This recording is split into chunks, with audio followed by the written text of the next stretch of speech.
축복합니다. 잘 오셨습니다.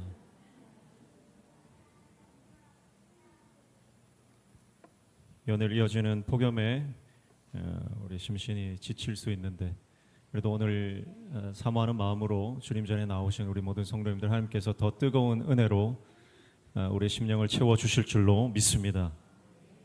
시편 18편 31절부터 40절까지 말씀 읽었습니다. 우리가 이 세상을 살아가면서 하나님께서는 우리에게 원하시는 삶의 모습이 있는데 여러 가지 모습이 있겠지만 한마디로 정리한다면 그것은 바로 영적으로 승리하는 삶을 하나님이 원하신다고 볼 수 있습니다. 하나님은 우리가 죄와 싸워 이기기를 원하시고 또 사명을 감당하되 끝까지 감당하기를 하나님께서 원하시는 줄로 믿습니다. 그래서 교회를 나오는 것은 단지 내가 복받고 내 자녀가 잘 되고 우리 가정이 평안하기 위해서 교회 오는 게 아닙니다. 교회 오는 것은 그것보다 더 고차원적인 영적인 의미가 있습니다. 그것은 바로 내 인생이 하나님의 도구가 되는 것, 나를 통해 우리 가정을 통해 우리 가문을 통해 하나님의 영광이 드러나는 것, 나를 통해 죽어가는 영혼들이 주님 앞에 돌아오고 또 죄의 사슬과 저주의 결박 가운데 묶여있는 자들이 풀림을 받고 나를 통해 복음의 강력한 역사가 일어나서 하나님의 나라가 확장되는 것, 그것을 우리의 삶을 통해 이루는 것, 그래서 승리하는 것, 하나님은 그것을 우리에게 원하시는 줄로 믿습니다. 그래서 우리가 승리하려면 어떻게 돼요? 싸워야 돼요. 싸우지 않고는 승리할 수 없습니다. 우리는 사실 저도 겁이 많고 우린 다 겁이 많아가지고 싸우는 건 두렵습니다. 저는 중학교 때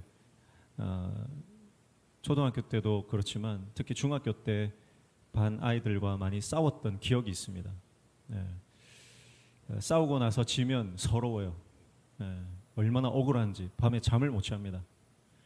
근데 이기고 나면요 속이 시원합니다. 그리고 그 아이가 다시는 깔보지를 못하더라고요.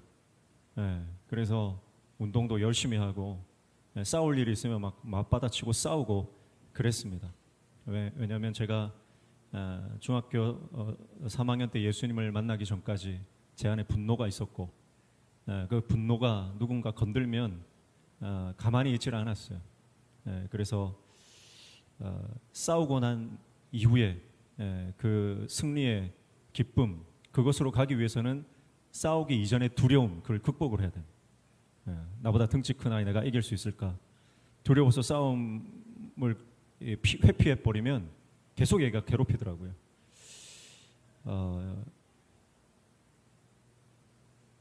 별로 좋은 얘기는 아닌 것 같습니다. 그렇죠? 어쨌든 그렇습니다. 중요한 것은 뭐냐면 우리가 영적으로 승리하기 위해서는 반드시 싸움의 과정, 영적 전쟁의 과정을 우리가 포기해서는 안 된다는 거예요. 저는 오늘 하나님께서 우리 가운데 성령의 능력을 허락하셔서 우리가 싸워야 되는 그 영역에 있어서는 싸워 이기는 승리하는 신앙 되시기를 주님의 이름으로 축복합니다. 그래서 오늘 시편 18편 30절 이하에 보니까 오늘 싸움에 대해서 말씀을 하고 있는 거예요. 싸움에 대해서 34절 보시면 18편 34절 내 손을 가르쳐 싸우게 하시니 내 팔이 노토화를 당기도다 그랬습니다. 싸우게 하신다. 37절에도 내가 내 원수를 뒤쫓아가리니 그들이 망하기 전에는 돌아서지 아니하리이다. 쫓아가서 끝까지 싸워 이기겠다는 거죠. 38절에도 보면 내가 그들을 쳐서 능히 일어나지 못하게 하리니 그들이 내 발 아래에 엎드러지리이다. 아멘. 그들을 쳐서 싸우겠다는 겁니다. 39절에도 주께서 나를 전쟁하게 하려고 능력으로 내게 띠띠우사 일어나 나를 치는 자들이 내게 굴복하게 하셨나이다. 그렇게 말씀합니다. 나를 전쟁하게 하시려고. 전쟁하게 하는. 여러분 그러니까 영적 전쟁은 하나님의 뜻입니다. 선택사항이 아니에요. 그래서 저는 오늘 우리 모든 성도들이 영적 전쟁하는 영적 군사들이 되시기를 축복합니다. 그래서 머리 끝부터 발끝까지 하나님의 전신 갑주를 입으시기를 축복하고 하나님의 말씀으로 무장하시기를 축복하고 은혜가 우리 안에 강력하게 임재하기를 축복합니다. 그래서 오늘 받은 은혜로 오늘 받은 하나님의 성령의 능력으로 가정으로 직장으로 사회로 우리 삶의 영역으로 나가서 여러분 싸워 이기시기를 축복합니다. 싸워 이기는 게 뭡니까? 원수와 싸우는 것입니다. 악한 영과 싸우는 것입니다. 그래서 악한 영이 우리 가운데 어두운 생각들을 넣어주고 이 부정적인 감정들을 넣어줍니다. 여러분 그것과 싸우셔야 돼요. 감정에 속지 마십시오. 사단이 넣어주는 감정에 속지 마시고 하나님께서 주시는 승리의 기쁨 가운데 들어가시기를 축복합니다. 지난번에도 말씀드렸지만 저희 평남노회가 체육대회에서 축구 우승을 했는데 이번 주에도 지금 벌써 얼마나 지났습니까? 거의 한 달이 지났는데 아직까지도 막 목사님들, 장로님들이 연락이 와요. 꿈이냐 생시냐 이러면서. 그래서 제가 그랬어요. 온누리교회 장로님이 연락이 왔더라고요. 와서 목사님 너무 기쁘다고. 그래서 제가 영적으로도 승리하면 기쁨이 더 클 겁니다. 그랬어요. 여러분 승리하면 기쁨이 임하는 줄로 믿습니다. 승리하셔야 돼요. 악한 영과 싸워 승리하시고 모든 죄와 싸워 승리하시고 모든 사명을 여러분 승리하기까지 싸워 감당하는 저와 여러분 되시기를 축복합니다. 그래서 오늘 다윗을 향해 하나님께서 주시는 뜻이 뭐냐면 싸우라는 거예요. 싸워라. 다윗의 인생은 전쟁하는 인생입니다. 사실 피를 많이 묻혔어요. 손에. 근데 이것은 단순히 이것은 군사적인 전쟁이 아니라 하나님께서 다윗을 통해 이루고자 하시는 거룩한 전쟁이에요. 거룩한 전쟁.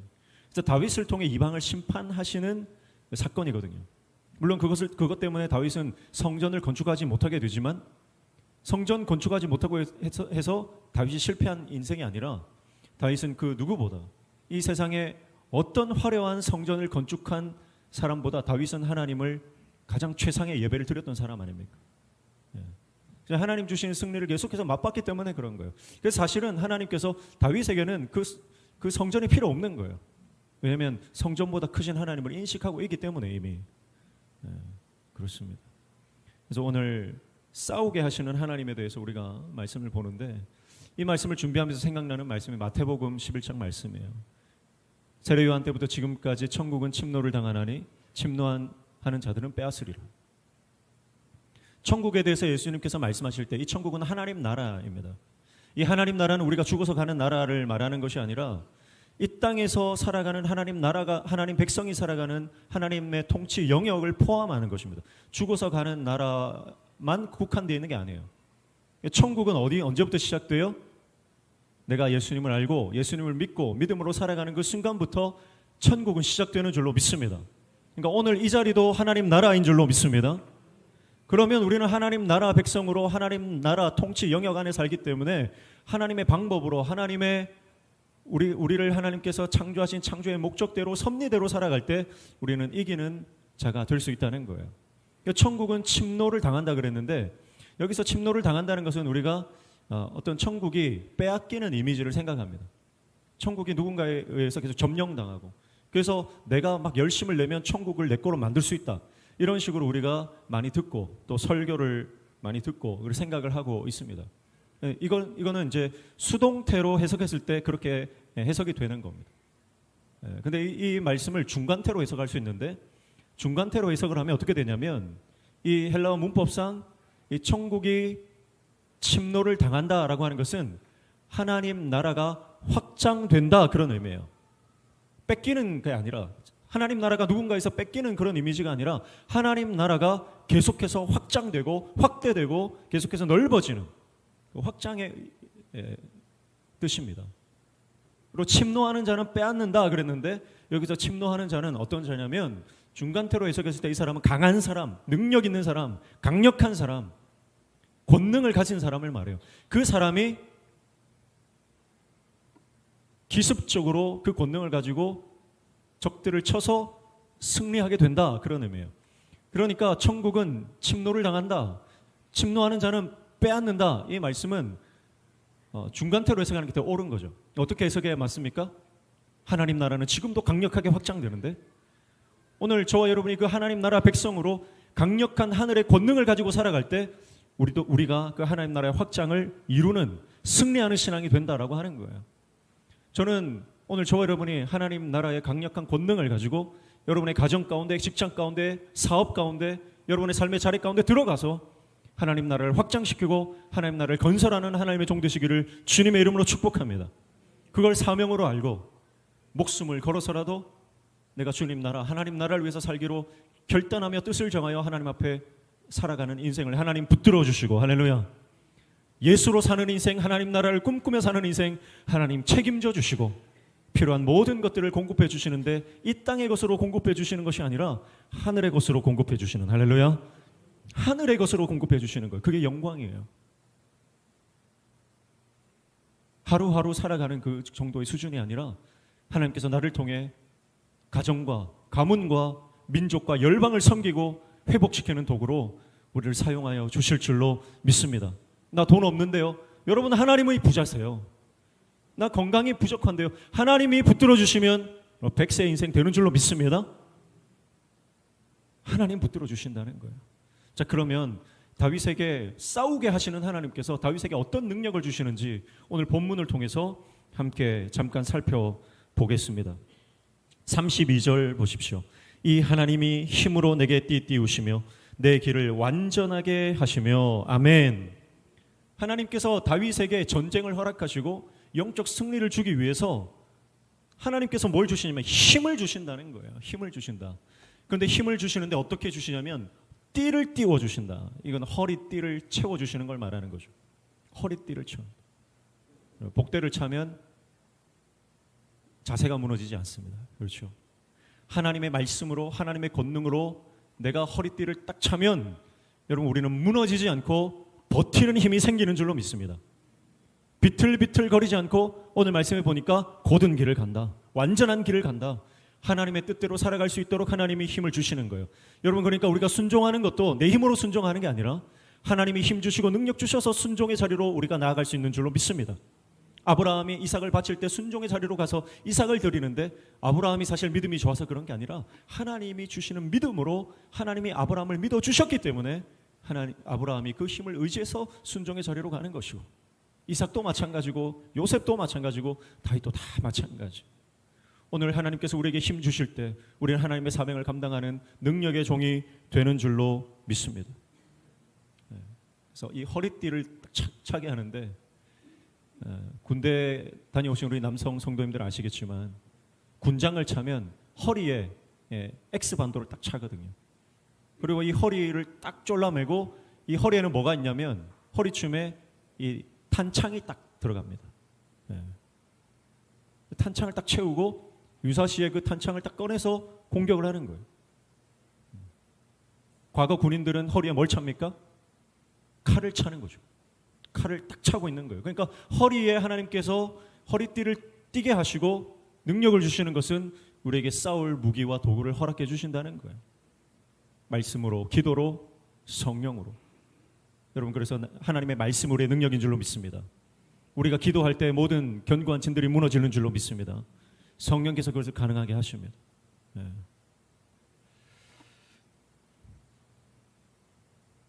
하나님께서 야곱의 환도뼈, 골반뼈를 치시잖아요. 야곱의 허리를 나가게 해버리세요. 그렇죠? 그 무슨 말이에요? 네 힘으로 살지 말라는 거예요. 허리는 힘이거든. 네 힘으로 살지 말고 하나님 힘으로 살아라.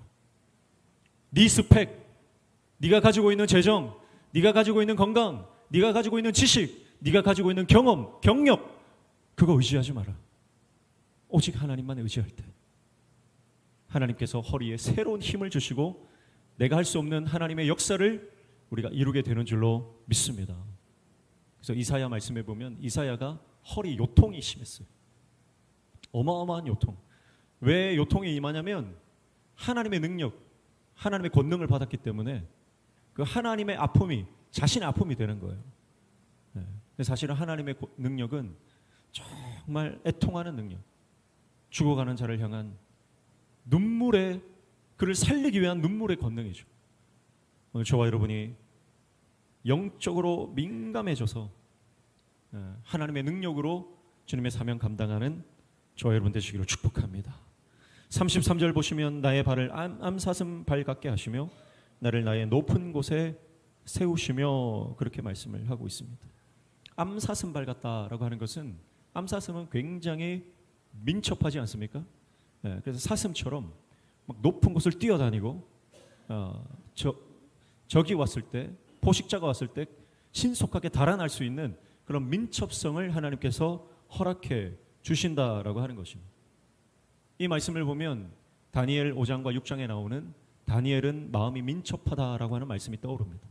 다니엘은 마음이 민첩하여 하나님께서 맡기신 그 사명을 감당하는데 다니엘은 마음이 민첩하였기 때문에 하나님께서 기뻐하시는 게 뭔지 순간순간 그것을 분별해내고 판단해내고 하나님의 뜻을 쫓아가는 영적 민감성이 있었던 겁니다. 저는 오늘 저와 여러분이 하나님 앞에 영적으로 민첩한, 영적으로 탁월한 하나님의 종 되시기를 축복합니다. 진짜 그래요. 말씀을 보면 다니엘 5장 6절 보면 이 마음이 민첩하다는 것은 루아으 야티라, 영이 탁월하다라는 말이에요. 영이 탁월하다. 그러니까 날쌔다, 신체 조건이 좋다 이런 뜻이 아니라 다니엘이 마음이 민첩하다는 것은 바로 다니엘의 영이 탁월하다, 하나님의 성령으로 충만하다, 그런 말씀이에요. 다니엘이 하나님의 영에 감동되었더니 하나님의 뜻을 빠르게 알아채고 즉각 순종하는. 여러분, 어떤 사람이 정말 성령 충만한 사람인가? 옆에서 가만히 보면 하나님 말씀하실 때 즉각 순종하는 사람이에요. 그 사람이 성령 충만한 사람, 다니엘과 같이 마음이 민첩한 사람이에요. 다니엘서를 보니까 다니엘이 포로로 잡혀가자마자 뭘 하냐면 뜻을 정합니다. 얼마나 많은 엘리트들이 잡혀갔습니까? 그런데 그 중에서 뜻을 가자마자 정한 거예요. 다니엘은.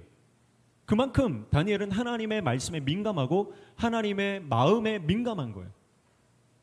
내가 이 자리에 왔지만 다른 사람들은 내가 포로로 끌려와서 내 신세 타령하고 어떻게 해야 될지 앞이 막막하다 걱정하고 염려하고 근심하고 자포자기 한 사람들이 얼마나 많았겠습니까?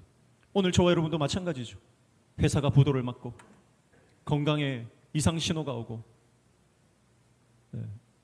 병원에 갔더니 큰 병에 걸려서 사망 선고를 받고 자녀들이 잘못되고 가정의 풍비박산 났을 때 여러분, 그런 위기의 상황에서 우리는 어떻게 합니까? 걱정하고 염려하고 원망하고 자포자기했던 우리의 모습이 아닙니까? 그런데 다니엘은 어때요? 모든 것을 잃어버렸는데 앞이 캄캄한데 하나님 앞에 뜻을 정하는 것입니다. 이것이 영적 탁월성, 성령으로 충만한 다니엘의 모습이에요. 오늘 저와 여러분 가운데 이런 다니엘에게 주셨던 하나님의 성령의 기름 부으심이 임하기를 주님의 이름으로 축복합니다. 그래서 여러분이 어떤 위기를 만났든지, 여러분 휘몰아치는 요동하는 어떤 감정 가운데 놓여 있든지 여러분 하나님 앞에 뜻을 정하시면 하나님께서 길을 열어주실 줄로 믿습니다. 감정의 노예가 되지 마시고 기분대로 가지 마시고, 여러분 인상파 기분파는 하나님 나라에 어울리지 않는 거예요. 하나님께서 주시는 능력과 권능으로 기쁨으로 사명 감당하는 기름 부음 받은 주의 종들 되시기를 주님의 이름으로 축복합니다. 그게 다니엘의 탁월성인 거예요.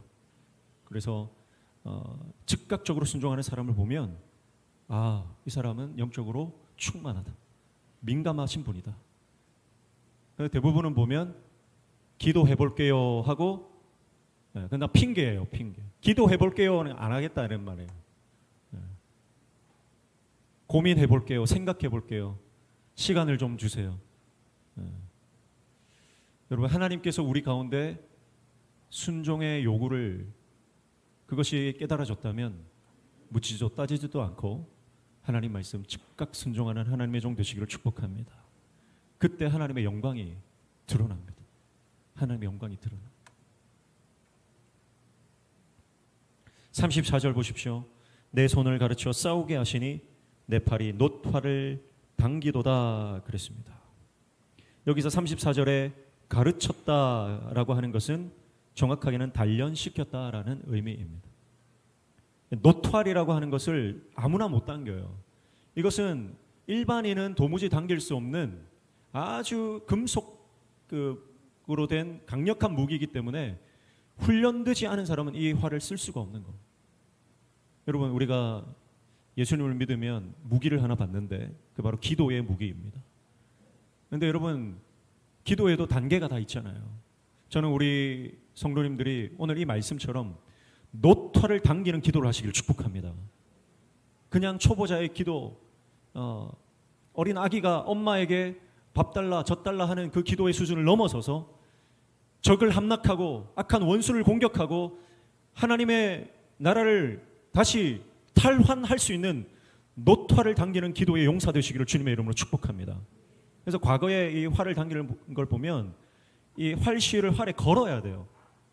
그냥 돼 있는 게 아니라 그 그리스 전쟁 이런 데 보면 이 활 시위를 걸어 놓지를 않아요. 걸어 놓으면 활이 변형되든지 뭐 이상이 있을 수, 활 시위가 끊어질 수 있기 때문에 처음에는 풀어놨다가 나중에 당겨서 걸거든요. 근데 아무나 못 거는 거예요. 그리고 강력한 무장일수록 이 활 시위가, 그리고 활이 굉장히 무겁기 때문에, 단단하기 때문에 아무나 못 하는 거예요. 최근에 개봉한 오디세이라고 하는 영화를 보면 그 오디세이가 자신이 왕이라는 것을 증명하는 그게 뭐냐면 활 시위를 활에 거는 거예요. 그리고 탁 튕길 때 소리가 탁 나죠. 제가 그 영화를 다 본 건 아니고 정보를 제가 찾아봤어요. 여러분, 하나님께서 우리에게 노화를 주셨는데 아무나 못 당기는 거예요. 아무나 그 활을 쓸 수가 없는 거예요. 여러분, 훈련되어야 쓸 수 있는 겁니다. 오늘 저와 여러분이 정금처럼 단련되어 하나님 앞에 순전하고 순결하고 강력한 하나님의 종으로 쓰임받는 노화를 당기는 기도의 용사 되시기를 주님의 이름으로 축복합니다. 그래서 우리가 화살기도라고 하는 말을 쓰지 않아요. 그래서 우리가 기도를 할 때 우리의 중보가 필요한 선교사님들과 또 선교지, 또 어려움을 당한 지체들과 병상에 있는 환우들과 여러 가지 영적인 어둠이 들여오져 있는 곳에 우리가 이 화살을, 기도의 화살을 쏘아 올려야 되는 거예요. 적을 무력화시키고 하나님의 뜻을 이루는 하나님의 강력한 군사로 저와 여러분이 쓰임받기를 주님의 이름으로 축복합니다.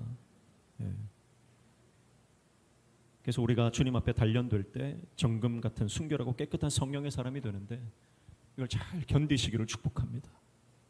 제가 보니까 우리 성도들 중에 여러분들이 이 하나님의 광야의 때를, 훈련의 단계를 거치시는 분들이 많이 계시더라고요. 축복합니다. 끝까지 그 훈련, 단련되는 과정을 잘 버티시고 주님 붙드시고 여러분이 그 과정을 통과하시고 나면 하나님께서 이전에 없던 하나님의 새 일을 여러분의 가정과 여러분의 삶에 허락하실 줄로 믿습니다. 기대하십시오. 하나님의 하실 일들을 기대하십시오. 35절 봅니다. 또 주께서 주의 구원하는 방패를 내게 주시며 주의 오른손이 나를 붙들고 주의 온유함이 나를 크게 하셨나이다. 그렇게 말씀합니다. 하나님의 온유함으로 나를 크게 하셨다. 그렇게 말씀합니다. 하나님이 나를 크게 하신다는 거예요. 주님이 오른손으로 붙들어 주시고 주님의 온유함으로 나를 크게 하시는데, 여러분, 여기서 온유함이라고 하는 이 히브리어는 첫 번째가 응답하시는 거예요. 두 번째는 수고하시는 거예요. 세 번째는 관대하다는 뜻입니다. 그러니까 여기에 나오는 온유함은 하나님을 붙들고 살아가는, 하나님에 의해서 붙들려 살아가는 사람에게 반드시 응답해 주신다는 뜻이에요. 응답을 경험한 사람은 하나님을 정말 따뜻하신 분으로 생각할 수밖에 없겠죠. 하나님 내 기도 들어주시는 분이구나. 하나님 내 아버지시구나. 하나님 정말 온유하신 분이구나. 그걸 깨닫는 거예요. 그래서 이 아나라고 하는 히브리어가 응답이라는 뜻이 있어요. 두 번째는 수고함이에요. 하나님이 하나님의 백성을 위해서, 하나님을 위해 싸우는 하나님의 용사를 위해서 어떻게 하시냐면 수고하신다는 거예요. 성실히 일을 하시고 모든 것을 계획하시고 진행시켜 나가시는 분, 그분이 우리 하나님이시다라고 하는 거예요. 여러분, 내가 내 힘으로 살아가는 것 같아도 하나님이 지금 내 뒤에서 열심히 일하고 계시기 때문에 우리가 살아가는 것입니다. 세 번째는 관대하다는 거죠. 마음이 넓으신. 그래서 그분이 나를 이해해 주시고 용납해 주시고 용서해 주시는 그 은혜를 계속해서 경험하게 된다는 겁니다.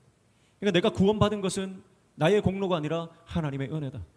내가 지금 누리는 모든 영광도 내가 잘나서 내가 잘해서 그런 것이 아니라 그것이 하나님의 기도의 응답이요, 하나님의 수고하심이요, 하나님의 용납하심이다. 그러니까 내가 자랑할 것이 없고 우리의 자랑은 오직 예수 그리스도, 그분의 십자가, 하나님의 은혜만을 자랑하게 되는 줄로 믿습니다. 하나님의 은혜를 자랑하는 저와 여러분 되시기를 축복합니다. 그렇게 하나님은 다윗에게 힘으로 허리띠를 띄우시고 민첩한 마음, 성령으로 충만한 은혜를 주시고 그리고 그를 단련시키셔서 하나님의 구원의 영광을 보게 하는 축복을 허락해 주십니다.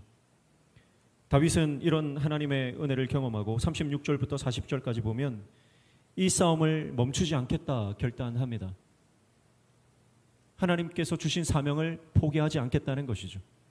복음의 증인으로 살아가는 것 포기하지 않고 하나님의 백성답게, 하나님의 자녀답게, 예수 그리스도의 제자답게 그 길을 걷는 것을 결코 중단하지 않고 하나님께서 우리 삶 가운데 베풀어 주신 놀라운 권능을 가지고 나를 위해 쓰는 것이 아니라 죽어가는 영혼들과 하나님 나라를 위해서 내가 끝까지 사명 감당하겠다는 각오를 하고 있습니다. 저는 우리 모든 성도들이 죄와 싸우되 끝까지 싸우시기를 축복합니다.